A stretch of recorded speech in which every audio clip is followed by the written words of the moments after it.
Welcome to the Clinical Cookout.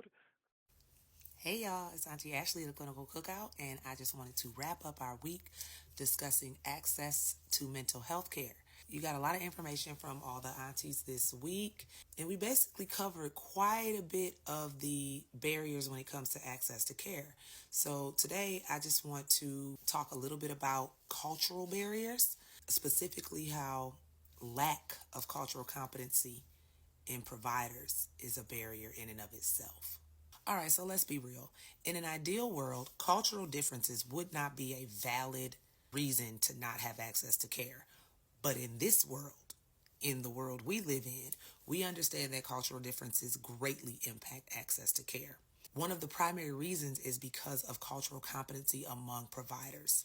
At the end of the day, not all providers consider the difference in culture when talking with people who are not of their culture, which can be very problematic.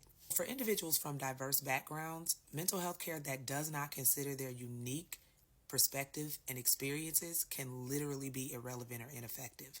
And nobody wants to pay for mental health care that's not going to help them just to say they got mental health care. Culturally competent care, which is care that respects and acknowledges these cultural differences, is essential for effective services, but unfortunately is lacking. All professionals are trained in culturally competent practice, okay? But being trained doesn't remove your own implicit bias. Being trained doesn't remove the way you think about other cultures. It has nothing to do with that. Anybody can be trained. That doesn't mean that training takes hold or is even effective. So honestly, my message is more so geared towards professionals in the field or people thinking about going into the field. Please consider that if you are not capable of truly being culturally competent, then you don't want to harm people. Okay? Don't do that. We have enough barriers and enough problems already. We on this side of it don't need to be the problem.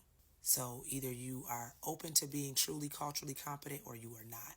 And some of the issues that we see even today involve people not being culturally competent. And that is a problem.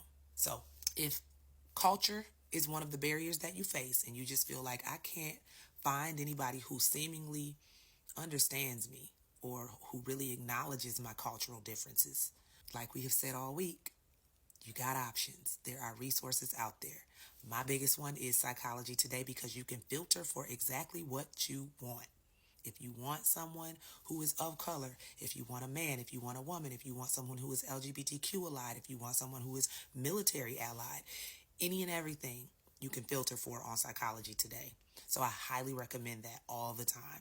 With that, I hope that y'all got a lot of information this week, and I hope that you join us next week, which is not an episode week.